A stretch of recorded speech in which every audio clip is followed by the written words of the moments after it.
রহিম। প্রিয় মংলাবাসী, সাংবাদিক ভাইয়েরা এবং উপস্থিত সমবেত ভাইয়েরা, আজকে আমরা সকলেই অবগত আছি যে নির্বাচন কমিশন কর্তৃক সংসদীয় আসনের সীমানা নির্ধারণ হয়।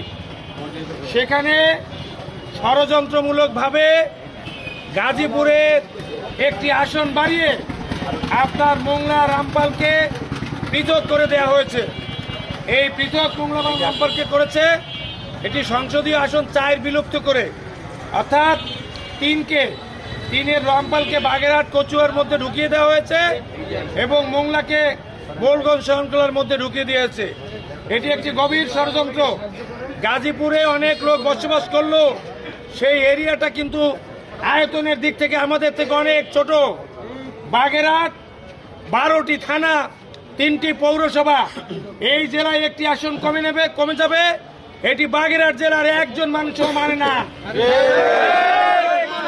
মোংলা রামপাল ঐতিহ্যগতভাবে এই 2 থানার মানুষের মন মানসিকতা, সংস্কৃতি, কৃষ্টি এবং কালচার এক এবং ঐক্যবদ্ধ।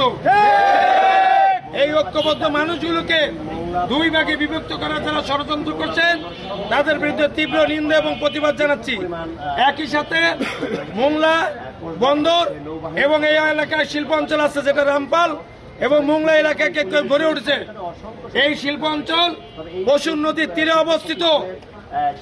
এটি মোংলা বন্দর কর্তৃপক্ষের প্রশাসনিক কার্যালয় এবং এই প্রশাসনিক কার্যালয়ে এইখানে সকল শিল্প এলাকা, ইপিজেড এবং অর্থনৈতিক ইকোনমিক জোন এইগুলো সহ এবং মোংলায় হাজার হাজার মানুষের যে সুন্দরবন কেন্দ্রিক পর্যটন ব্যবস্থা, এইগুলোকে ধ্বংস করার একটি গভীর ষড়যন্ত্র। এই এলাকার দরিদ্র মানুষের অর্থনৈতিক উন্নয়নের বিরুদ্ধে একটি ষড়যন্ত্র। কোনোভাবেই আমরা মেনে নিতে পারি না। কর্তৃপক্ষের চেয়ারম্যান সাহেব বলছেন তিনি মোংলা এবং রামপালের এই শিল্প অঞ্চলগুলো নিয়েও কাজ করছেন, অনেকভাবে নিরলসভাবে যারা রিয়াল অ্যাডমিরাল শাহিনুর আলম পরিশ্রম করছেন, কিন্তু এই পরিশ্রমও বিফল চলে যাবে যদি এই মোংলা এবং রামপালের সংসদীয় আসনটাকে পৃথক করে দেয়। এবং এটি আমরা আমাদের জীবন থাকতে আমরা এটি করতে দিতে পারি না। প্রিয় বন্ধুরা, আমরা সংক্ষিপ্ত সমাবেশ করছি আজকে।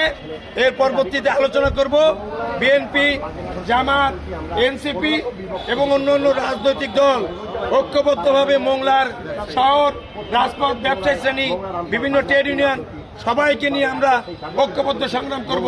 যতক্ষণ বাজে এই ঢাকায় যারা বোঝে না, তারা এই এলাকায় সফর করলো না, কোনো স্টাডি করলো না, কোনো ফিজিক্যাল স্টাডি করলো না এবং এই এলাকার মানুষের কৃষ্টি কালচার সম্পর্কে ধ্যান ধারণা না নিয়ে একটি কুখ্যাত সিদ্ধান্ত নিয়েছে। এই সিদ্ধান্তকারীর বিরুদ্ধে মিছিল হবে, নির্বাচন কমিশনের বিরুদ্ধে মিছিল হবে। এটি ফ্যাসিবাদের নতুন ষড়যন্ত্র বলে আমরা বিশ্বাস করি।